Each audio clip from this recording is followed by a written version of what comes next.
والصلاة والسلام على عباده الذين اصطفى خصوصا على أفضلهم وخاتم النبيين محمد الأمين وعلى آله وصحبه أجمعين. أما بعد فأعوذ بالله من الشيطان الرجيم. بسم الله الرحمن الرحيم.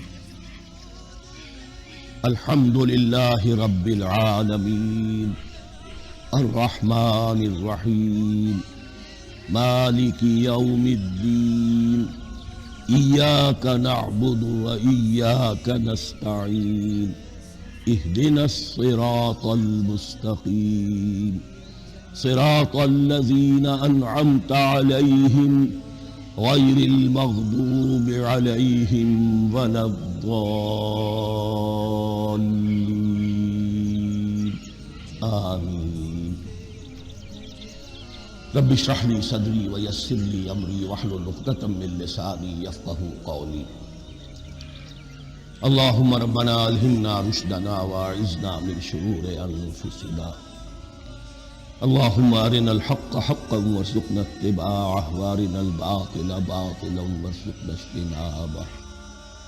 اللهم ربنا يسر لنا أمورنا كلها وأتمم لنا بالخير وتقبل منا فإنك خير المتقبلين آمین یا رب العالمین.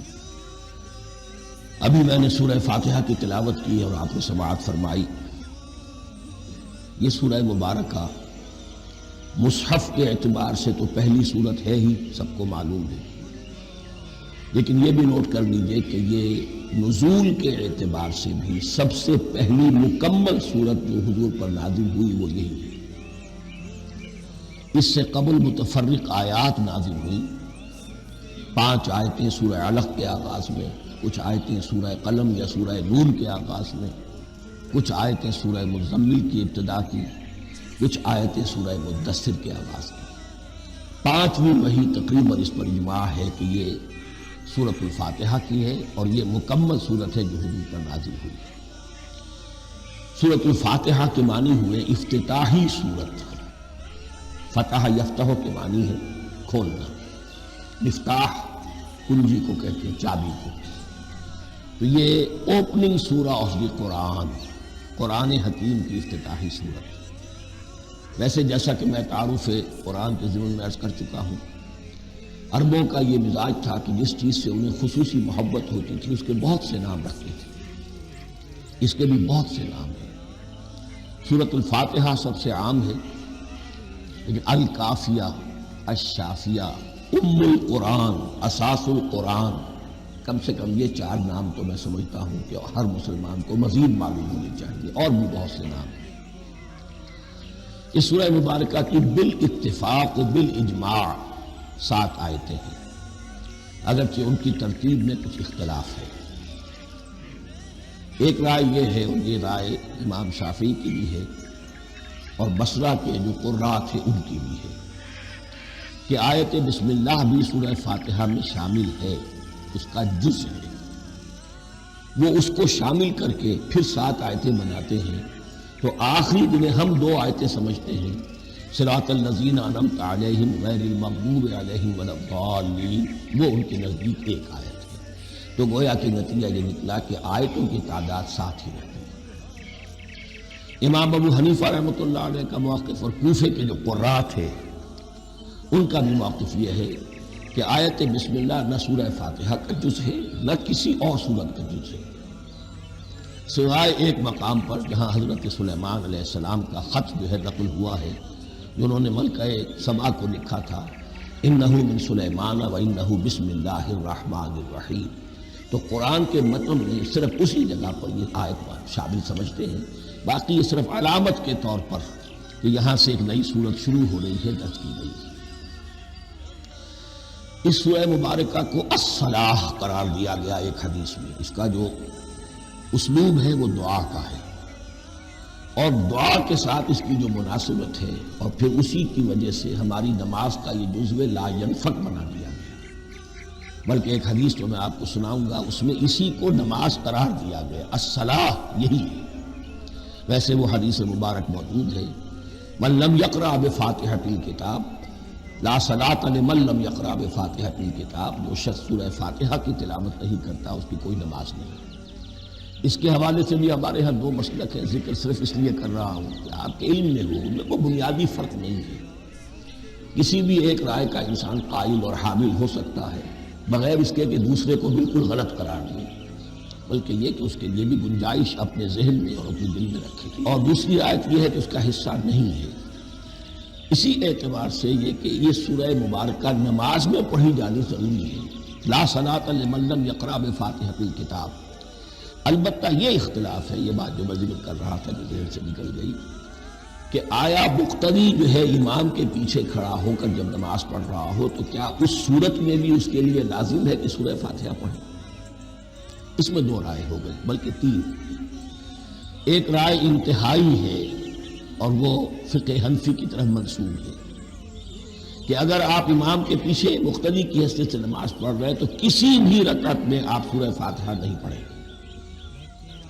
ایک دوسری بالکل برعکس رائے ہے، وہ امام شافعی رحمۃ اللہ علیہ کی ہے کہ ہر حالت میں چاہے امام جہری رکعت پڑھا رہا ہو جس میں وہ بلند آواز سے سورہ فاتحہ پڑھ رہا ہو اور چاہے وہ سری رکعت ہو، ہر حالت میں مقتدی کو بھی پڑھنی ہے۔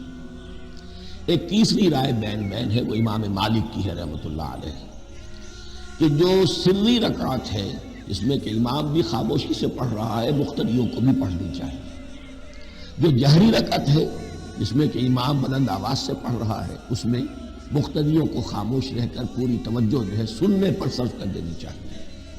اذا قرئ القرآن فاستمعوا له وانصتوا، جب قرآن پڑھا جا رہا ہو تو پوری توجہ اس کے پڑھنے پر مرکوز کر دو اور خود خاموش رہو۔ میرے اپنی رائے میں یہ تیسری رائے سب سے زیادہ صائب ہے اور اس میں کسی طرح کی بھی کوئی پیچیدگی پیدا نہیں ہوتی۔ بہرحال اس سورہ مبارکہ کا جو اسلوب ہے میں نے عرض کیا دعائیہ ہے، البتہ قرآن مجید کے علم اور حکمت کے اعتبار سے، اس کے فلسفے کے اعتبار سے ایک بات سمجھ لینی چاہیے۔ قرآن کا فلسفہ یہ ہے کہ بنیادی ہدایت ہر انسان کے دل میں موجود ہے، بالقوہ، پوٹینشلی۔ یہ جو قرآن مجید یا اللہ کی کتابیں نازل ہوتی ہیں یہ انہیں ایکٹیویٹ کرتی ہیں، وہ اندر کی جو ڈورمنٹ کانشسنس ہے، خوابیدہ شعور جو ہے اسے بیدار کر کے اور پھر یہ کہ اسے اجاگر کرتی ہے۔ ہر سلیم الفطرت انسان اور سلیم العقل انسان، دو سلامتی شرط ہیں۔ سلیم الفطرت، نیچر پرورٹڈ نہ ہو، فطرت مسخ نہ ہو گئی، عقل سلیم ہو، ان دونوں چیزوں کا نتیجہ یہ نکلتا ہے کہ وہ انسان از خود بغیر کسی وحی کی رہنمائی کے، بغیر کسی نبی کی تعلیم کے سے استفادہ کیے ہوئے از خود بھی کچھ حقائق تک پہنچ جاتا ہے۔ اور وہ حقائق کیا ہے؟ نمبر ایک یہ کہ اس کائنات کا ایک خالق ہے اور وہ ایک ہے، متصف ہے۔ نمبر دو یہ کہ انسان کی زندگی صرف یہ زندگی نہیں ہے بلکہ ایک اور زندگی ہے کہ جس میں اس زندگی کے اعمال کے نتائج برآمد ہوں گے۔ یہ دو باتیں اس کی زیادہ وضاحت کے ساتھ جو ہے اس کا تذکرہ آئے گا سورہ لقمان میں، جہاں حضرت لقمان کی شخصیت کا تذکرہ ہے۔ لیکن یہاں صرف یہ بات سمجھ لیجیے کہ قرآن کا فلسفہ یہ ہے کہ ہر انسان میں، ہر فرد نوع بشر میں جو اپنی ولادت کے وقت مسلم ہوتا ہے، حضور کی حدیث ہے کل مولود یولد علی الفطرہ ابواہ یحودانہ او ینصرانہ او یمجسانہ، ہر بچہ نوع انسانی کا فطرت اسلام پر پیدا ہوتا ہے، وہ فطرت کے اندر وہ ہدایت مدیت ہے۔ اب اگر وہ فطرت بس نہیں ہوئی اور عقل جو ہے وہ صحیح رخ پر کام کر رہی ہے تو ان دو حقائق تک وہ انسان خود پہنچ جائے گا۔ لیکن ان دونوں حقائق تک پہنچنے کے بعد اب وہ دست بستہ دعا کرے گا کہ اے رب اب مزید ہدایت تو مجھے عطا فرما۔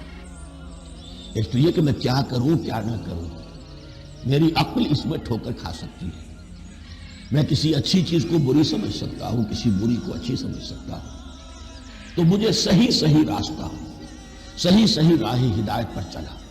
یہ دعا ہے جو انسان کرتا ہے جبکہ وہ ایمان باللہ اور ایمان بالآخرہ تک خود پہنچ چکا ہوتا ہے اور یہ سمجھتا ہے کہ صحیح زندگی کا رخ یہی ہے کہ جس رب کو میں نے پہچانا ہے کہ وہ اس کائنات کا خالق ہے اور مالک ہے اور رب ہے، میں اس کی بندگی کروں، اس کی اطاعت کروں، اس کا حکم مانوں، اس کے راستے پر چلوں۔ لیکن وہ راستہ کون سا ہے؟ اس کے لیے پھر دست بدعا ہوتا ہے کہ پروردگار تو میری رہنمائی فرما۔ یہ مقام ہے کہ جہاں آپ سمجھ لیجئے اپنے آپ کو بھی آج اس جگہ پر تصور کرتے ہوئے پھر اس سورہ مبارکہ کو پڑھیے کہ آپ اس مقام پر اللہ کے فضل و کرم سے پہنچ چکے ہیں کہ اللہ کو آپ نے پہچان لیا اور اس کی توحید کو جان لیا، اس کی جملہ صفات کمال سے آپ واقف ہو گئے۔ آپ یہ بھی وہ جان گئے کہ بڑھ کر اس کے حضور میں حاضر ہونا ہے اور وہ حساب کتاب لے گا۔ پھر آپ نے یہ عہد بھی کر لیا کہ اب زندگی گزارنی ہے اس رب کی بندگی میں، اسی کی فرما برداری میں۔ اب یہاں کھڑے ہو کر آپ پوچھتے ہیں کہ اللہ مجھے وہ تفصیلی ہدایت عطا فرما، ایسا نہ ہو کہ کبھی میں کسی راستے پر چلتا ہوا کسی پگڈنڈی پر مڑ جاؤں اور وہ تھوڑی سی جو ڈیویشن ہو میرے راستے کی وہ میری عاقبت کو برباد کر دے۔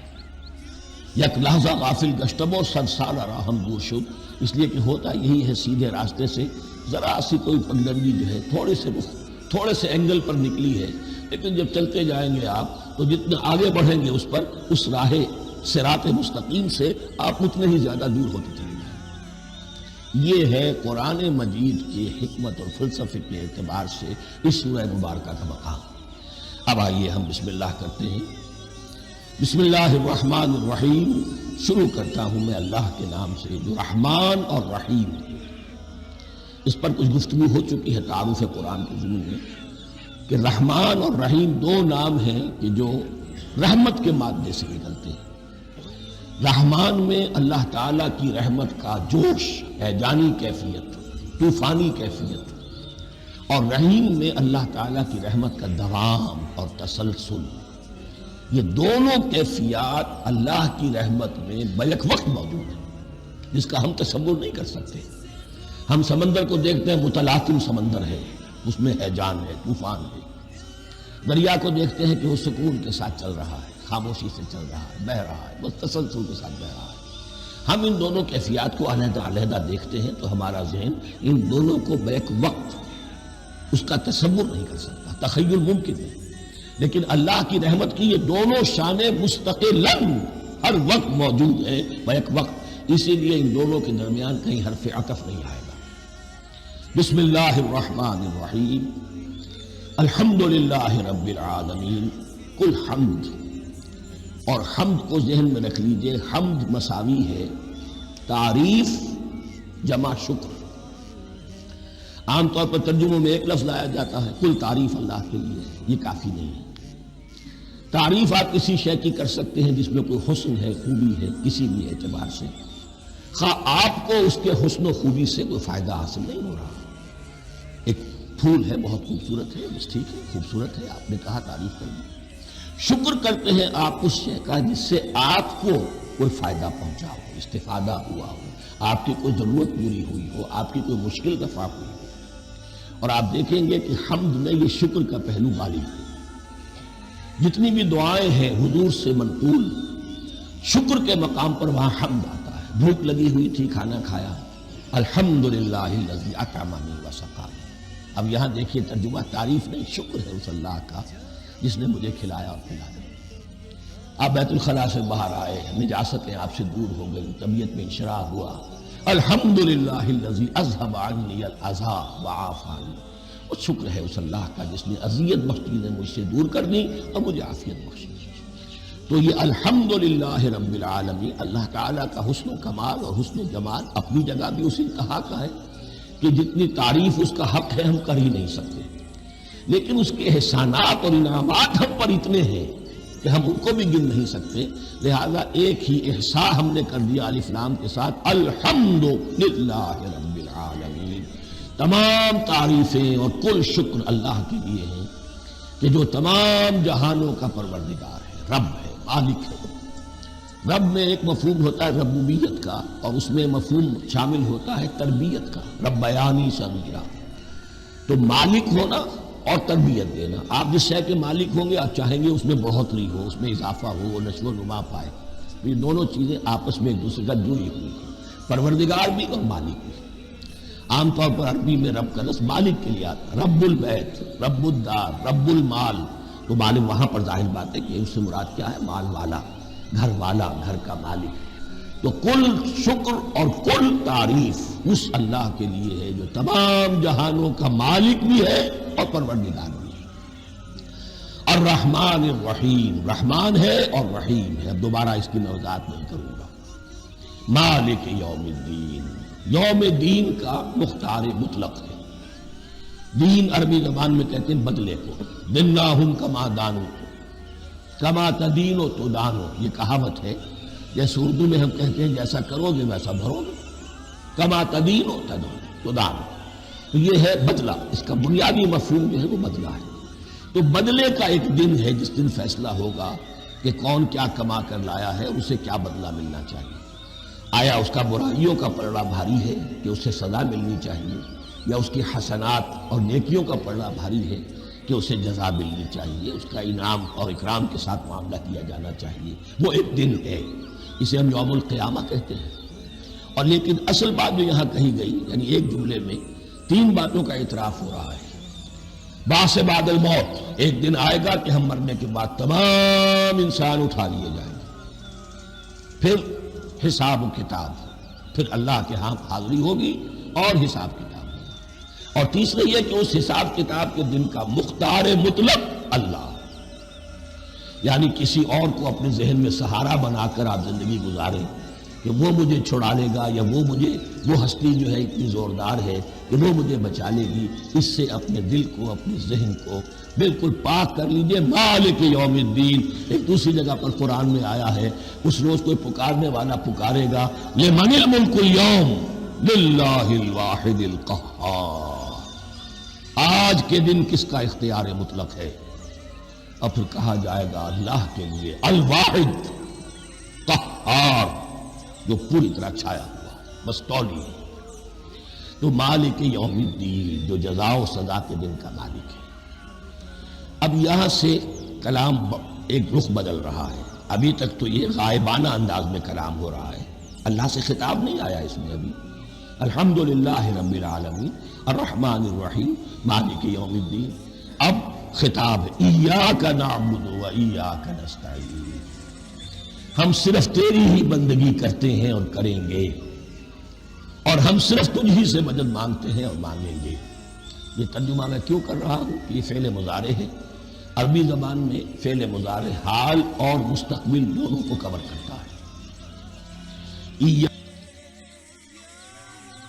مفعول جو ہے اس میں ضمیر مفعولی اسے پہلے لا کر حشر کا مضمون پیدا ہو گیا. ہم تیری بندگی کرتے ہیں نہیں، ہم تیری ہی بندگی کرتے ہیں اور کریں گے. حال میں ترجمہ کیجئے تو یہ اظہار حال ہے، اور مستقبل میں ترجمہ کیجئے تو یہ ایک عہد ہے، قول و قرار ہے، بہت بڑا معاہدہ ہے.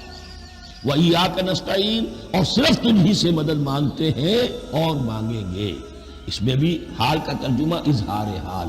اللہ کرے کہ واقعی ہمارا حال وہی ہو. جب ہم یہ الفاظ کہتے ہیں تو واقعتاً ہم اس پر پورے اتر رہے ہوں کہ اسی کی بندگی کر رہے ہوں اور اسی سے ساری استعانت اور استمداد کر رہے ہیں. جہاں تک مستقبل کا تعلق ہے وہ پھر ایک عہد ہے. اہدنا الصراط المستقیم، یہ مقام وہ آ گیا کہ یہاں تک تو اے پروردگار ہم پہنچ گئے. تیرے فضل سے، تیرے کرم سے، فطرت سلیمہ بھی تیری عطا کردہ تھی، عقل سلیم بھی تیری ودیت کردہ تھی. ان دونوں کی روشنی سے ہم یہاں تک تو پہنچ گئے. اب ہماری جو ضرورت ہے، ایک علاج ہے، وہ کیا ہے؟ اہدنا الصراط المستقیم، ہدایت بخش ہمیں سیدھے راستے. یہاں 2 باتیں سمجھ لیجئے. انفرادی سطح پر انسان کے لیے نہ معلوم کتنے مرحلے آتے ہیں ہر روز کہ جس میں وہ ایک چھٹک کر کھڑا ہو جاتا ہے، یہ کروں یا یہ کروں. 2 آلٹرنیٹو سامنے آ رہے ہیں، فیصلہ کرنا مشکل ہو رہا ہے. قدم قدم پر ہدایت کی ضرورت ہے. اور اجتماعی طور پر نوع انسانی 3 بڑے بڑے تمدنی مسائل میں واقعہ یہ ہے کہ تسلیم کر لیا جانا چاہیے کہ عقل انسانی اس کو راستہ نہیں دکھا سکتا. عام معاشرتی سطح پر مرد اور عورت کے درمیان حقوق اور اختیارات کا کیا توازن ہو؟ ناممکن ہے، انسان طے نہیں کر سکتا۔ انسان یا مرد ہے یا عورت ہے۔ عورت سوچے گی اپنے اپنے جذبات کا، اپنے خیالات کا لحاظ رکھے گی، مرد کے جذبات و احساسات کا اس کا کوئی تصور ہی ممکن نہیں۔ مرد سوچے گا اسے اپنے احساسات معلوم ہے، لیکن یہ کہ عورت کے احساسات سے وہ نابلد ہے، ان کو محسوس کر ہی نہیں سکتا۔ لا محالہ وہ اپنے بارے میں وہ جو بھی نظام بنائے گا اس میں وہ اپنی بالادستی رکھے گا۔ وہ تو ایک ہی ہستی ہو سکتی ہے جو دونوں کی خالق ہے، مرد کی بھی عورت کی بھی، اور اس کو دونوں سے محبت ہے، دونوں کا خیر خواہ ہے، دونوں کا رب ہے، دونوں کو پروان چڑھانا چاہتا ہے۔ اسی طرح فرد اور معاشرہ یا ریاست، حکومت اور ریاست ہمیشہ یہ چاہتی ہے کہ سارے اختیارات ہمارے ہاتھ میں آ جائیں، ٹوٹلیٹیرین سوسائٹی ہو، بس ہم حکم دیں اور لوگ اس پر چلیں۔ افراد یہ چاہتے نہیں، ہمیں آزادی ہونی چاہیے۔ اب آپ دیکھیے کہ دنیا میں کتنے جھگڑے چلتے ہیں اسی پر، فریڈم فریڈم فریڈم۔ وہ فریڈم واقعتاً اپنی جگہ پر ایک شے ہے، افراد کی آزادی ہونی چاہیے، لیکن افراد کی آزادی اتنی نہ ہو جائے کہ وہ مادر پدر آزاد ہو جائے، کوئی قانون، کوئی قاعدہ، کوئی اخلاقی، کوئی حدود اور قیود جو ہے ان کا پابند نہ رہے۔ تو اب کہاں ہے وہ نقطۂ اعتدال کہ جس میں انسان کے انفرادی آزادی، انفرادی اختیار اور ادھر اجتماعی مصلحتیں جو ہیں ان کو بیلنس کیا جا سکے؟ انسان طے نہیں کر سکتا، صرف اللہ ہی اس کے لیے نظام دے سکتا ہے۔ تیسرا مسئلہ ہے سرمایہ اور محنت، اس میں کیا توازن ہے؟ سرمایہ اور محنت دونوں مل کر کچھ بنا رہے ہیں، کچھ پروڈیوس کر رہے ہیں۔ اب اس میں نفع جو ہوا ہے اس میں سرمایہ کا کتنا حصہ ہونا چاہیے اور لیبر کا کتنا ہونا چاہیے، کون طے کرے؟ اس کے لیے بھی کہ ایسا نہ ہو کہ سرمایہ داری جو ہے آکاش بیل بن کر پورے معاشرے پر چھا جائے اور غریب بیچارہ، مزدور بیچارہ، کاشتکار بیچارہ وہ گویا کہ چکی کے دو پارٹوں میں پس کر رہے، اس کی کوئی حیثیت نہ ہو۔ لیکن یہ کہ دوسری طرف اگر یہ کہ مزدور کا جو حق ہے اس سے زیادہ اس کو دے دیا جائے تو سرمایہ جو ہے وہ سکڑ جائے گا، شائی ہو جائے گا، وہ پھر میدان میں نہیں آئے گا۔ کیا کیا جائے؟ کون سا نقطہ عدل و اعتدال؟ یہ تین مسائل ایسے ہیں، اہدنا الصراط المستقیم۔ تو یوں سمجھیے کہ ایک جو بنیادی ہدایت تھی، ایک اللہ کو پہچان لینا، یہ جان لینا کہ کل حسن و جمال اور تمام انعام و اکرام کا منبع اس کی ذات ہے، وہ رحمان ہے اور رحیم ہے، اور یہ جان لینا کہ مرنے کے بعد جی اٹھنا ہے، حساب کتاب ہے، فیصلہ ہوگا جزا و سزا کا، اور مختار مطلق اس دن کا اللہ ہے۔ پھر یہ عہد کر لینا ایاک نعبد و ایاک نستعین، اس کی بات دعا، پروردگار ہمیں ہدایت پر قائم رکھ، ہماری ہدایت میں اضافہ فرما۔ اس ہدایت کے لفظ کو سمجھ لیجئے، بنیادی ہدایت، تفصیلی ہدایت، قدم قدم پر ہدایت، ہدایت پر ہدایت۔ والذین اہتدوا زادہم ھدی، جو لوگ ہدایت کے راستے پر آتے ہیں اللہ ان کی ہدایت میں اضافہ کرتا ہے۔ تو یہ قدم قدم پر ہمیں ہدایت کی ضرورت ہے اور مرحلہ وار ضرورت ہے۔ ہدایت اس کو بھی کہتے ہیں کہ کسی نے آپ سے کوئی پتہ پوچھا، آپ نے کہا ادھر جانا، پھر دوسری گلی میں مڑنا، پھر جانا دو تین لائٹیں چلے جانا، پھر مڑنا، وغیرہ وغیرہ، یہ بھی ہدایت ہے۔ نظری طور پر آپ نے بتایا۔ ایک ہدایت یہ ہوئی کہ بھائی میں چلتا ہوں آپ کے ساتھ، میں آپ کو وہاں تک پہنچا دوں گا تاکہ آپ کو دقت نہ ہو، آپ نے منزل تک پہنچا دیا۔ ان دونوں کے درمیان، یہ تو میں نے ایک فرد کی مثال دی ہے، اللہ اور بندے کے درمیان نہ معلوم کتنے مراحل ہیں ہدایت کے۔ تو کسی وقت بھی انسان اپنے آپ کو ہدایت خداوندی سے مستغنا نہیں سمجھ سکتا، اور نہیں تو پروردگار جو ہدایت دی ہے اس پر ہدایت پر قائم رکھ۔ کیا پتہ شیطان کا کوئی حملہ، کیا پتہ ہمارے نفس کی کوئی شرارت کسی ایسے رخ پر ہمیں ڈال دے کہ اب تک کی ساری کمائی بھی ضائع ہو جائے۔ لہذا یہ نہ سمجھیے کہ جب یہ ساری چیزیں ان کو معلوم تھی، ان چیزوں کا تو اقرار کر رہے تو اب ہدایت کون سی مانگ رہے ہیں؟ تو ہدایت کا تو بڑا میدان کھلا ہوا ہے، اور اس ہدایت کی وہ جو میں نے آخری شکل آپ کو بتائی ہے کہ منزل مقصود تک پہنچا دے، یہ ہدایت بھی قرآن مجید میں اس معنی میں بھی لفظ آیا ہے کہ اہل جنت جب جنت میں داخل ہوں گے تو جو ترانہ حمد ان کی زبان پر اس وقت ہوگا وہ کیا ہے؟ الحمدللہ الذی ہدانا لہذا وما کنا لنہتدی لولا ان ہدانا اللہ۔ کل شکر صلی اللہ کا جس نے ہمیں یہاں تک پہنچا دیا، ہدایت دی یہاں تک پہنچا دیا، اور ہم ہرگز نہ پہنچ پاتے، ہم ہرگز ہدایت یافتہ نہ ہو سکتے کہ اللہ ہی ہمیں ہدایت نہ دیتا۔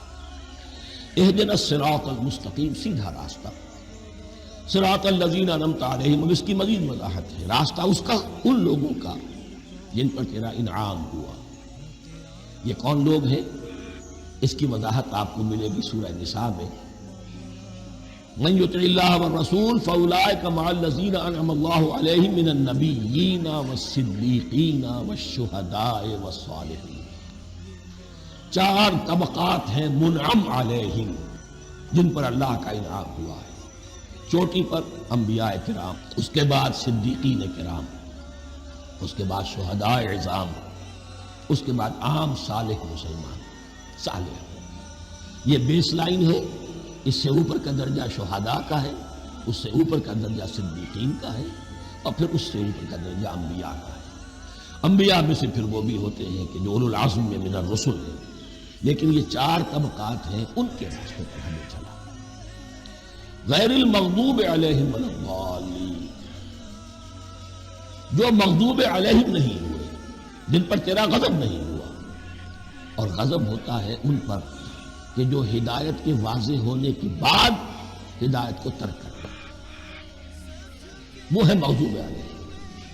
جنہیں ہدایت مل گئی ہو، ہدایت کو پہچان لیا ہو، پھر اپنی شرارت نفس کی وجہ سے، اپنی نفسانیت کی وجہ سے، اپنے تکبر کی وجہ سے، اپنے حسد کی وجہ سے وہ اس حق کو رد کر دیں، اس کو ترک کر دیں، ان پر اللہ کا غضب ہے۔ اور اس میں اس کی بہت بڑی مثال تاریخ کے اعتبار سے یہودی ہے۔ اللہ نے انہیں ہدایت دی، کتابیں عطا کی، تورات، انجیل، زبور، سینکڑوں نبی انہیں مبعوث کیے، 1400 برس تک نبوت کا تار ٹوٹا ہی نہیں، مسلسل۔ ابتدا میں بھی 2 نبی، موسیٰ اور ہارون، اور اختتام پر بھی 2 نبی، عیسیٰ اور یحییٰ علیہ السلام، اور ان کے مابین کوئی لمحہ نہیں آیا ہے تاریخ بنی اسرائیل میں جبکہ کوئی نہ کوئی نبی موجود ہے۔ لیکن انہوں نے اپنی شرارت نفس کی وجہ سے ہدایت تورات سے بھی منہ موڑا، اور پھر سب سے بڑی بات یہ کہ ہدایت محمدی سے، ہدایت قرآنی سے بھی صلی اللہ علیہ وسلم منہ موڑا۔ وہ ہے مغضوب علیہ ولا الضالین۔ اور یہ لفظ جو آتا ہے عربی زبان میں گمراہ کا بھی ہے اور تلاش حق میں بھٹکنے والے کا بھی۔ ایک وہ شخص ہے جس پر حق ابھی واضح نہیں ہوا، تلاش میں، اس کے لیے بھی ضال کا لفظ آئے۔ اسی طرح کوئی شخص کسی کے عشق اور محبت میں ایسا ہو جائے، دیوانہ ہو جائے، اس کو بھی ضال کہتے ہیں، یعنی اس کے اوپر جذبات کا اتنا غلبہ ہو گیا ہے کسی کی محبت اور عشق کی بنا۔ تو حضور کے لیے یہ لفظ آیا ہے وَوَجَدَكَ ضَالًّا فَهَدَىٰ، اور یہ تو سورۃ الضحیٰ ہے، اکثر بیشتر لوگوں کو یاد ہوگی۔ تو یہ جو ضال کا لفظ ہے، اس میں سمجھ لیجئے ضروری نہیں ہے کہ وہ گمراہ ہو، بلکہ وہ بھی کہ جو ابھی راہ ہدایت کی طلب میں، اس کے حصول کے لیے اس کی تلاش میں کوشاں، اور وہ بھی کہ جو کسی مغالطے کی وجہ سے حق سے منحرف ہوتا ہے۔ یہ بھی جان لیجئے کہ ایک ہے بدنیتی، تکبر، حسد، حق کو جان کر پہچان کر رد کر دینا یا چھوڑ دینا یا ترک کر دینا۔ ایک ہے کسی غلطی میں، کسی جذبات کے اندر آ کر، کسی غلو کے اندر مبتلا ہو کر اور حق سے منحرف ہو جانا۔ اس کی جو سب سے بڑی مثال ہے وہ نصارہ ہے، عیسائی ہے۔ حضرت مسیح کو انہوں نے مانا لیکن غلو کیا۔ یہ لفظ آئے گا آگے، لا تغلو فی دینکم، اپنے دین میں غلو نہ کرو۔ جیسے ہمارے ہاں بھی بعض لوگ ہیں جو حضور صلی اللہ علیہ وسلم کی تعریف میں، حضور صلی اللہ علیہ وسلم کے ساتھ اپنی محبت کے اظہار میں غلو کر جاتے ہیں۔ یہ انتہا درجے کو ہو گیا تھا حضرت مسیح علیہ السلام کے ماننے والوں نے، اور اس کی بنا پر انہوں نے تثلیث کا عقیدہ ایجاد کر دیا اور حضرت مسیح علیہ السلام کو اللہ کا بیٹا بنا دیا۔ اس کی سب سے بڑی مثال ضالین کی اس اعتبار سے کہ ہدایت پانے کے بعد کسی بدنیتی سے نہیں بلکہ کسی اچھے جذبے میں غلو کی وجہ سے، رسول سے محبت کرنا تو اچھا جذبہ ہے لیکن یہ محبت بھی ایک حد میں رہنی چاہیے۔ غلو کرے گی تو ظاہر بات ہے کہ اس کے بعد وہ گمراہی کی طرف لے جائے گی۔ یہ ہے اس سورہ مبارکہ کا ترجمہ، اور اس کے بعد آخر میں آمین کہنا یہ مسنون بھی ہے، کہنا چاہیے۔ البتہ اختلاف یہاں بھی صرف اتنا ہے کہ نماز میں جب آپ امام کے ساتھ ہیں جو اگر جہری قرات کر رہا ہے تو آیا اس کے بعد آپ کو بھی بالجہر کہنا ہے آمین یا نہیں کہنا، یہ اختلاف ہے، ان میں کوئی فرق واقع نہیں ہوتا۔ یہ چیز متفق علیہ کہ کہنا ہے آمین، بلکہ یہ آمین تو یہودیوں میں ہے، یہ آمین جو ہے یہ عیسائیوں میں بھی ہے، ان کی بھی جو لارڈس پریئر ہے اس کے بعد آمین، وہ آمین کہتے ہیں، وہ فرق وہ لفظ ایک ہی ہے۔ اس لیے کہ عبرانی زبان اور عربی زبان یا تو ہم یہ کہہ سکتے ہیں کہ دونوں بہنیں ہیں، کوئی ایک مشترک زبان تھی ان کی ماں جس کی یہ دو بیٹیاں ہیں، اور یا یہ کہنا پڑے گا کہ عربی زبان کی ماں جو ہے وہ عبرانی زبان ہے۔ بہرحال بڑا قریبی رشتہ عربی کا اور عبرانی کا ہے، اس اعتبار سے وہ آمین۔ اب آپ کو معلوم ہے ہم السلام علیکم وہ کہتے ہیں، وہ سلام کہتے ہیں، فرق کیا ہے؟ وہ تو تلفظ کا فرق ہے۔ اسی طریقے سے اور بہت سے الفاظ ہیں، میں بعد میں بتا۔ اب میں اس سورہ مبارکہ کے بارے میں خاص حدیث آپ کو سنانا چاہتا ہوں، اور اسی سے در حقیقت وہ امام ابو حنیفہ کا موقف ہے رحمۃ اللہ علیہ، اس کی حقانیت مزید مبرہن ہو جائے گی۔ یعنی کیا کہ آیت بسم اللہ سورہ فاتحہ کا جز نہیں، سورہ فاتحہ الحمدللہ رب العالمین سے شروع ہوتی ہے۔ وہ میں آپ کو بتانا بھول گیا کہ جن کے نزدیک یہ سورت کا جز ہے وہ پھر جہری قرات میں بسم اللہ الرحمن بھی بلند آواز سے کہیں گے، اور جن کے نزدیک یہ سورہ فاتحہ کا جز نہیں ہے وہ نہیں کہیں گے، وہ الحمدللہ رب العالمین سے قرات کریں گے۔ کوئی فرق نہیں ہے بنیادی۔ یہ حدیث جو ہے یہ مسلم شریف میں ہے اور حدیث قدسی ہے، اس کے راوی حضرت ابو ہریرہ ہے رضی اللہ تعالی عنہ، اور اس حدیث نے اس سورت کے مضامین کا نہایت عمدہ تجزیہ کر دیا ہے۔ حدیث کے الفاظ سن لیجئے، قسمت الصلاۃ بینی و بین عبدی نصفین۔ اللہ تعالیٰ فرما رہے ہیں، حدیث قدسی ہے، میں نے نماز کو، صلاۃ کو اپنے اور اپنے بندے کے درمیان آدھا آدھا تقسیم کر دیا، فنصفها لی ونصفها لعبدی، اس کا نصف جو ہے وہ میرے لیے ہے اور نصف جو ہے وہ میرے بندے کے لیے، وَلِعَبْدِي مَا سَأَلَ، اور جو میرے بندے نے مانگا میں اسے دوں گا، میرا وعدہ ہے یا میں نے اسے دیا۔ اس کے بعد اس کی تفصیل آتی ہے، اذا قال العبد، جب بندہ کہتا ہے الحمدللہ رب العالمین، قال اللہ حمدنی عبدی، جب بندہ کہتا ہے الحمدللہ رب العالمین، اللہ فرماتا ہے میرے بندے نے میری حمد کی۔ وَإِذَا قَالَ الرَّحْمَنُ الرَّحِيمُ قَالَ اللَّهُ اثْنَى عَلَيَّ عَبْدِي، جب بندہ کہتا ہے الرحمن الرحیم، اللہ فرماتا ہے میرے بندے نے میری ثنا کی۔ وَإِذَا قَالَ مَالِكِ يَوْمِ الدِّينِ قَالَ اللَّهُ تَعَالَى مَجَّدَنِي عَبْدِي، میرے بندے نے میری تمجید بیان کی، میری بزرگی بیان کی۔ اب یہ تین آیتیں ہو گئی، تینوں میں اللہ کی حمد ہے، ثنا ہے، تمجید ہے، یہ تین آیتیں خالص اللہ کے لیے ہو گئی۔ اب چوتھی آیت آئی، ایاک نعبد و ایاک نستعین، اس کے بارے میں جب بندہ کہتا ہے اذا قال العبد ایاک نعبد و ایاک نستعین، قال اللہ تعالی ھذا ما بینی و بین عبدی ولعبدی ما سأل، یہ میرے اور میرے بندے کے درمیان ہے۔ یہ تو یوں سمجھیے یہ گرا لگ گئی ہے میرے اور میرے بندے کے مابین، اس نے مجھ سے قول و قرار کیا ہے، اس نے میری بندگی کا اعتراف کیا ہے، اس نے تسلیم کیا ہے کہ میری ہی بندگی کرتا ہے اور کرے گا، اور مجھ سے مدد چاہیے۔ ھذا ما بینی و بین عبدی، یہ معاہدہ ہے، معاہدہ دو فریقوں کے مابین ہوتا، یہ میرے اور میرے بندے کے مابین ہے۔ وَلِعَبْدِي مَا سَأَلَ، اور میں نے اپنے بندے کو دیا جو اس نے مانگا، وہ میری مدد چاہتا ہے، میری مدد اس کے شامل حال رہے گی۔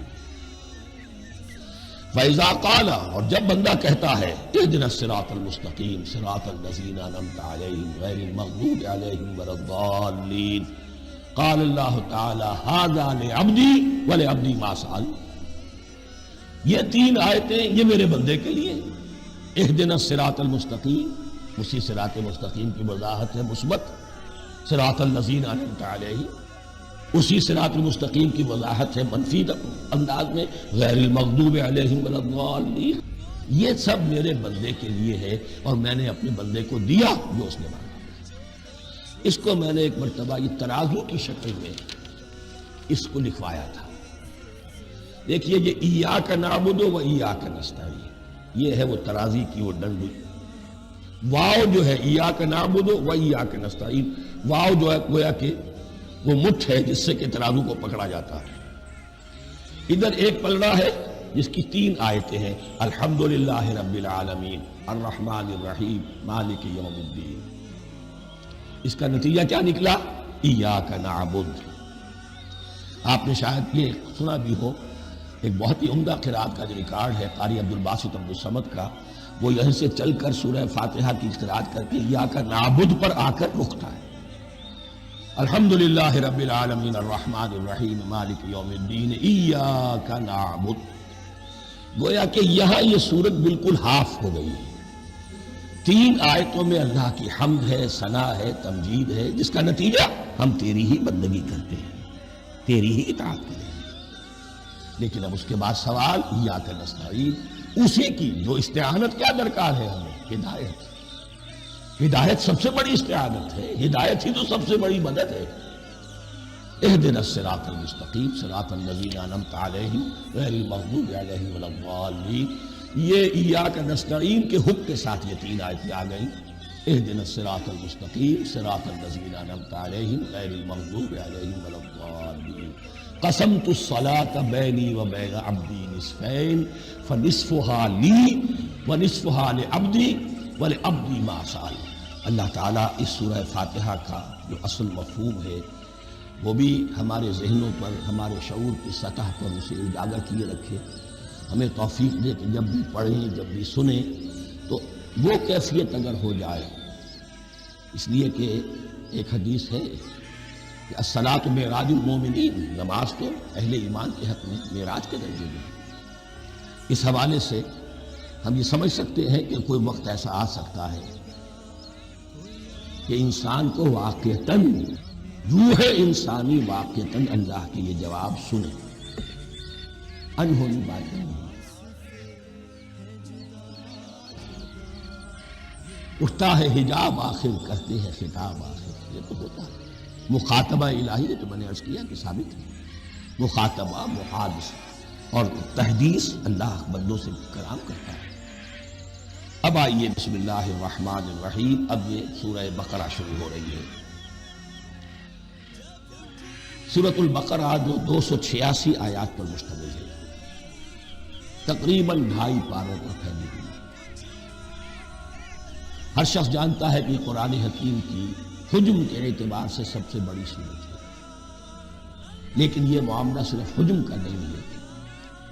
نبی اکرم صلی اللہ علیہ وسلم نے اسے سنام القرآن قرار دیا۔ آپ نے فرمایا لکل شیء سنام، ہر چیز کی ایک چوٹی ہوتی ہے، جیسے اونٹ کا کوہان ہوتا ہے۔ وسنام القرآن البقرہ، سنام القرآن، قرآن کی چوٹی جو ہے وہ سورۃ البقرہ ہے۔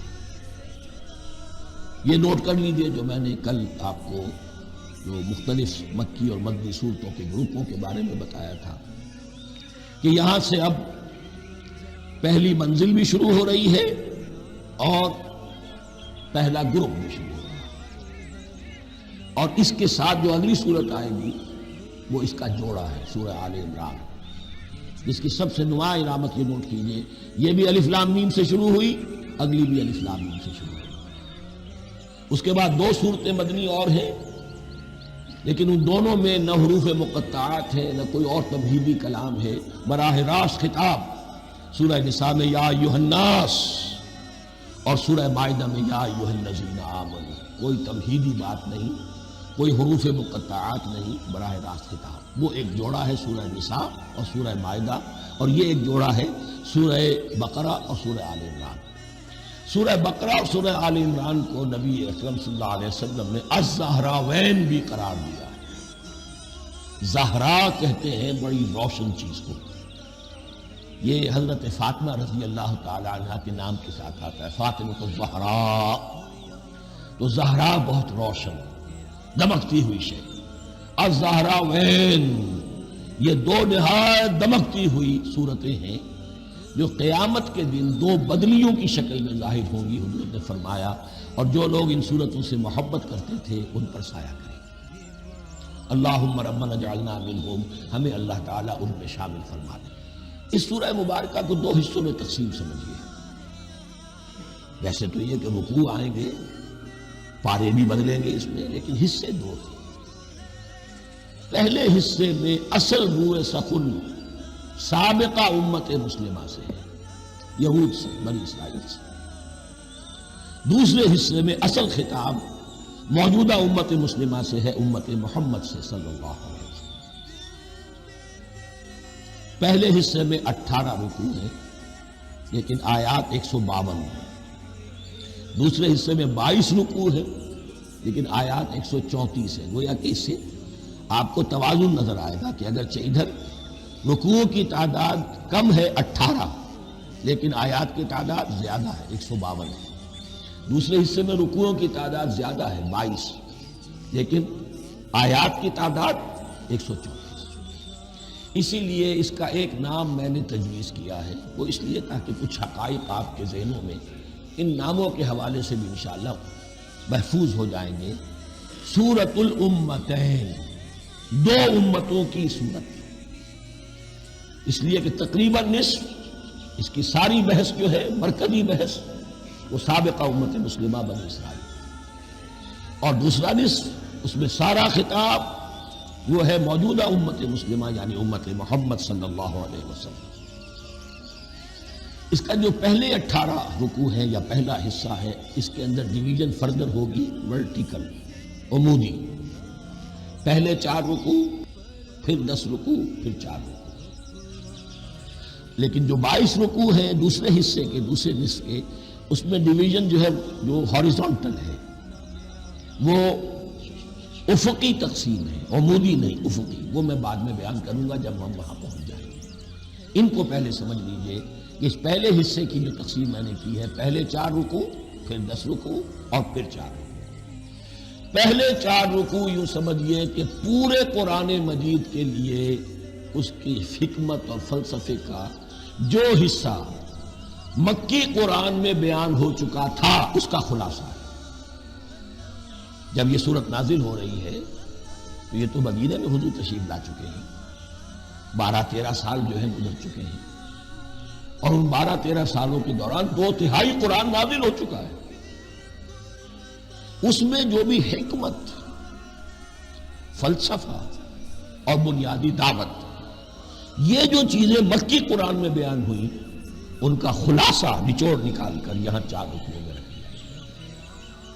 اگرچہ ان میں بھی جب گہرائی میں آپ دیکھیں گے تو روح سخن جو ہے وہ بنی اسرائیل کی طرف ہے، وہ میں بعد میں عرض کروں گا، لیکن اضافی طور پر یہ سمجھ لیجئے کہ پورے مکی قرآن کے حکمت اور پیغام کا خلاصہ ان 4 رکوع میں۔ پھر 10 رکوع ہے جن میں براہ راست خطاب ہے سابقہ امت مسلمہ، یا بنی اسرائیل۔ اس کے بھی 2 حصے ہیں۔ پہلے ایک رکوع میں دعوت ہے، بڑا انداز اس کا بڑا پیارا ہے، اس میں دعوت ہے، ایمان لاؤ محمد پر صلی اللہ علیہ وسلم۔ اور اس کے بعد 9 رکوع ہے ملامت کے، ملامت، تنقید، تم نے یہ کیا اور یہ کیا اور یہ کیا، ہم نے یہ احسان کیے، یہ احسان کیے، یہ احسان کیے، تم نے یہ ناشکری کی، یہ ناشکری کی، یہ ناشکری کی۔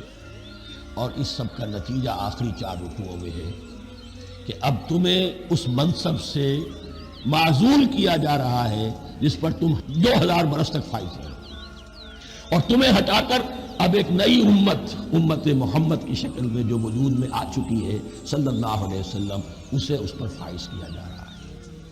اور اس کی علامت کے طور پر اسے میں کہا کرتا ہوں کورونیشن، تاج پوشی۔ ایک امت معزول، دوسری امت اس کا نصب ہو رہا ہے، اس کی تاج پوشی کے لیے سمبل، علامت کیا ہے؟ قبلہ تحویل۔ وہ قبلہ یروشلم، سابقہ امت کا قبلہ اب ادھر رخ نہیں ہوگا، اب اہل توحید کا قبلہ یہ مکے کی طرف ہوگا، بیت اللہ کی طرف ہوگا۔ تو تحویل قبلہ کا مضمون ہے جو ان 4 رکوعوں میں آتا ہے۔ تو یہ میں نے تھوڑی سی تمہید جو ہے آپ کے سامنے رکھ دی ہے۔ اب بسم اللہ کیجئے۔ بسم اللہ الرحمن الرحیم۔ الف لام میم، الف لام میم یہ حروف مقطعات ہیں، یہ علیحدہ علیحدہ پڑھے جاتے ہیں، علم نہیں پڑھ سکتے اس کو۔ الف لام میم، ہا میم ہے، ہا علیحدہ میم علیحدہ، اگرچہ لکھے ہوئے ہوتے ہیں جڑے ہوئے، کاف ہا یا عین صاد لکھے ہوئے جڑے ہوئے، پڑھے جائیں گے علیحدہ علیحدہ، قطع علیحدہ کرنا۔ تو حروف مقطعات ان کے بارے میں ایک بات تو جو ہے اجماعی ہے، سب کے نزدیک مسلم ہے، ان کا کوئی حتمی مفہوم اور ان کے حتمی معنی کسی کو معلوم نہیں سوائے اللہ اور اس کے رسول کے۔ اس معنی میں یوں بھی کہا گیا یہ کوڈ ورڈز ہیں، جیسے کہ کوئی میسیجز جو ہیں ادھر ادھر بھیجے جاتے ہیں، سیکرٹ میسیجز کے کچھ کوڈ ورڈز ہوتے ہیں جس سے سمجھ میں آتا ہے کہ یہ بات واقعتاً صحیح سورس سے آ رہی ہے، واللہ عالم۔ لیکن اس کا کوئی مفہوم اور اس کے معنی جو ہیں وہ اتفاق اس پر ہے، اگرچہ بعض حضرات نے کچھ اپنی سی کوشش کی ہے کچھ مفہوم جو ہے بنانے کی، وہ اپنی جگہ پر ہے، لیکن یہ کہ کسی حضرت عبداللہ ابن عباس رضی اللہ تعالی عنہما نے بعض ایسی کوششیں کی ہیں، لیکن ان کی بھی رائے کو بھی ان کی ذاتی رائے سمجھا گیا ہے، امت نے اسے قبول نہیں کیا۔ اجماع اور کنسنسس اسی پر ہے کہ اس کے معنی اور مفہوم کسی کو معلوم نہیں سوائے اللہ اور اس کے رسول۔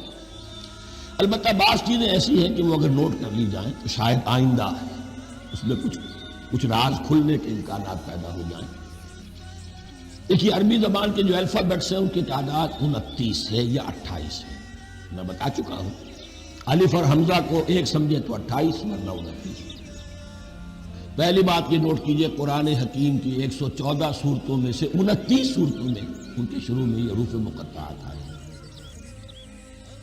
دوسری بات یہ کہ اس میں 28 کا نصف کیجئے تو 14 استعمال ہوئے، 14 نہیں استعمال ہوئے، بالکل آدھی۔ اس لیے یہ کہ جو شروع اور آخر اور درمیان 3 حصوں میں تقسیم کر دیجئے آپ، 9 9 9 پلواڑی 27، ایک طرف 10 رہ جائیں گے۔ پہلے حصے میں سے بہت کم حروف لیے گئے، بہت کم۔ آخری حصے کے تقریباً تمام حروف ہیں، تقریباً۔ درمیانی حصہ وہ ہے کہ جس میں آپ نے دیکھا ہے کہ عربی میں جوڑوں کی شکل میں ہے، صاد ضاد، فرق کیا ہے نقطے کا، سین شین فرق کیا ہے نقطوں کا، را زا فرق کیا ہے نقطے کا۔ تو جو بھی نقطے والا لفظ ہے وہ نہیں لیا گیا، اور جو بغیر نقطے کے غیر منقوط ہے وہ لیا گیا۔ پھر اس میں 3 صورتیں ہیں جن میں ایک ایک حرف آیا ہے، سورہ قاف، سورہ نون، سورہ صاد۔ پھر صورتیں ہیں جن میں 2 2 آئی ہیں، جن میں 3 3 آئے ہیں، پھر 4 4 آئے ہیں، 2 ہی صورتیں ہیں جن میں 4 4 ہیں، اور 2 ہی صورتیں جن میں 5 5 ہیں۔ تو یہ ہے صرف یوں سمجھیے کہ اعداد و شمار۔ اس کے حوالے سے کچھ آدمی غور کرے تو شاید کوئی بات نکلے۔ باقی وہ مثال میں آپ کو بتا دیتا ہوں کہ حضرت عبداللہ ابن عباس نے رائے ظاہر کی کہ الف لام میم در حقیقت ایک جملے کا خلاصہ ہے، انا اللہ اعلم۔ پہلا لفظ انا، اس کا الف لے لیا، درمیانی لفظ اللہ، اس کا درمیانی لام لے لیا، تیسرا لفظ اعلم، یہ آخری لفظ ہے، آخری حرف میم لے لیا، انا اللہ اعلم، میں اللہ جانتا ہوں، واللہ اعلم، واقعتاً اللہ ہی جانتا ہے۔ یہ حضرت عبداللہ ابن عباس کی رائے ہے، لیکن اگرچہ انہیں حبر الامت مانا گیا ہے، لیکن یہ کہ ان کی اس رائے کو بھی اکثر و بیشتر مفسرین نے قبول نہیں کیا۔ اب جو پہلے 2 رکوع ہیں اس سورہ بقرہ کے، ان کے بارے میں تعویل عام اور تعویل خاص کا ایک بڑا بنیادی فرق ہے جو نوٹ کر لینا چاہیے۔ جس وقت یہ صورت نازل ہو رہی ہے، میں عرض کر چکا ہوں کہ 12 سال ہو چکے تھے حضور کو اپنا فریضہ نبوت و رسالت ادا کرتے ہوئے۔ ایک جماعت اچھی بھلی تیار ہو چکی تھی جنہوں نے حضور کی دعوت پر لبیک کہا، ایمان لائے اور آپ کی تعلیمات پر عمل کیا۔ وہ ایک گروہ موجود تھا، یہ ابو بکر ہے، یہ عمر ہے، یہ عثمان ہے، یہ طلحہ ہے، یہ زبیر ہے، یہ عبد الرحمن بن عوف ہے، یہ مصعب بن عمیر ہے، دیکھ لو۔ اور ایک گروہ وہ تھا کہ جو حق کو جان کر پہچان کر محض اپنی ضد اور ہٹ درمی کی باعث وہ کفر پر آ گیا تھا۔ اور اب ایک تیسرا گروہ پیدا ہو رہا تھا مدینے میں آ کر، وہ ابھی ایمبریونک سٹیج میں ہے، کہ جو داعی ہے، مدعی ہے کہ ہم مانتے ہیں لیکن حقیقت میں نہیں مانتے۔ یہ تین قسم کے گروہ دنیا میں ہمیشہ پائے جائیں گے، ہمیشہ۔ اب اسے میں اس کو لا رہا ہوں تعویل عام کی طرف۔ جب بھی کبھی کوئی دعوت اٹھے گی انقلابی، ایک ہوتا ہے وعظ و نصیحت، ٹھیک ہے، جس نے بھی فائدہ اٹھایا اٹھا لیا۔ ایک ہوتی ہے دعوت انقلابی، وہ انقلابی دعوت کا ہدف ہوتا ہے نظام کو بدلنا۔ نظام بدلتا ہے تو ظاہر بات ہے کہ جو لوگ اس نظام میں جن کے ویسٹڈ انٹرسٹ ہیں اور جن کو پریولیجز حاصل ہیں، جن کے مفادات ہیں، وہ تو لازماً اپنے نظام کا تحفظ کریں گے۔ ٹکراؤ ہوگا، تصادم ہوگا، تصادم میں جانی نقصان بھی ہوگا، مالی نقصان بھی ہوگا۔ یہ گویا کہ کسی انقلابی دعوت کے لوازم ہیں۔ اگر یہ شاید نہ ہو تو ان دعوت انقلابی ہے ہی نہیں۔ اس اعتبار سے ہر انقلابی دعوت کے جواب میں تین طبقے پیدا ہو جاتے ہیں۔ ایک وہ کہ جو اس دعوت کو قبول کرتے ہیں دیانت کے ساتھ، خلوص کے ساتھ، اخلاص کے ساتھ، اور پھر پوری جواں مردی کا ثبوت دیتے ہیں، ہر چہ وعدہ بات، اب جو آئے سو آئے، جان دینی پڑے حاضر ہیں، مال دینا پڑے حاضر ہیں، کوئی تکلیف آئے، کوئی مشقت آئے، کوئی مصیبت آئے، کوئی قربانی کرے، حاضر۔ جب پکارا گیا واپس نہیں پھیرا کوئی فرمان جنوں کا، اور تنہا نہیں لوٹی کبھی آواز جرس کی۔ خیریت جاں راحت تن صحت داما، سب بھول گئی مصلحت اہل ہوس کی۔ ایک وہ لوگ ہوتے ہیں کہ جو اڑ جاتے ہیں ضد پر، ہٹ درمی پر، ماننے کے باوجود، جاننے کے باوجود، یہ بات تو ٹھیک ہے جو کہہ رہے ہیں، کیسے مانیں؟ ہماری سیادت، ہماری چودراہٹ، ہمارے مفادات، ہمارے یہ ساری چیزیں ان سب کے اوپر زد پڑ رہی ہے۔ یہ لوگ اڑ جاتے ہیں اور پھر کوئی دعوت، کوئی نصیحت، کوئی مزید افہام و تفہیم ان کے حق میں مفید نہیں ہوتی۔ اس لیے کہ صحیح بات ہے جو کہتے ہیں کہ سوتے کو تو جگایا جا سکتا ہے، جاگتے ہو کیسے جگائیں؟ کوئی سویا ہوا ہے تو آپ نے جگا دیں، جو جاگا ہوا ہے لیکن وہ بنا ہوا ہے، وہ اٹھنے کو تیار ہی نہیں ہے، تو آپ کیسے اٹھا دیں گے اس کو؟ تو جو لوگ جان بوجھ کر حق کو پہچان کر رد کر دیتے ہیں، پھر ان کے حق میں کوئی دعوت، کوئی نصیحت، کوئی تبلیغ، کوئی انذار، کوئی تبشیر مفید نہیں ہوتی۔ تیسرا درجہ ایسے لوگوں کا ہوتا ہے جو یا تو شروع میں آتے ہی شرارت کے ارادے سے، کوئی مصلحت ہے جس کی وجہ سے اس دعوت کو قبول کر لیا، کوئی ذاتی منفعت ہے جس کے لیے قبول کر لیا، یا یہ کہ شروع میں تو اخلاص کے ساتھ آتے ہیں لیکن جب قربانی دینے کا وقت آتا ہے تو ان کے اندر سیرت و کردار کی وہ مضبوطی نہیں ہوتی کہ ہر چہ وعدہ بات، یہ نہیں، وہ پھر ڈگمگاتے رہتے ہیں، کبھی کچھ چلے پھر کہیں ٹھٹک کر رہ گئے، پھر کہیں کچھ چلے پھر ٹھٹک کر رہ گئے۔ یہ تیسرا طبقہ ہے کہ جو کہتا ہے، دعوی مدعی ہے کہ ہم نے مانا ہے، قبول کیا ہے، بات ٹھیک ہے، کچھ تھوڑا بہت چلتے بھی، لیکن جہاں مشکل آئی چھٹک کر کھڑے ہو گئے، اوندھے منہ گر پڑے۔ یہ تیسرا طبقہ ہے۔ اس کے لیے لفظ ہمارے ہاں منافقین بھی ہیں، لیکن اس رکوع میں آ کر ابھی ان 4 رکوعوں میں نہیں بلکہ سورہ بقرہ میں مکمل میں بھی کہیں نفاق کا لفظ نہیں آیا ہے، اس لیے کہ اسے مرض سے تعبیر کیا گیا ہے۔ یہ مرض ہے ایک، اور اس مرض کے ذریعے سے لوگوں کے اندر جو ہے وہ ایک نفاق کا بیج پڑ رہا ہے، جو ظاہر ہوگا تو منافقت پوری کی پوری کھل کر سامنے آ جائے گی۔ روگ ہے انسان شخصیت کا۔ اس حوالے سے وہ تیسری، اور یہ چونکہ اہم ترین حصہ تھا اور یہ مرض اب شروع ہو رہا تھا، مدینے میں، مکے میں نہیں تھا، لہذا زیادہ تفصیل سے اس کے بارے میں گفتگو ہوئی۔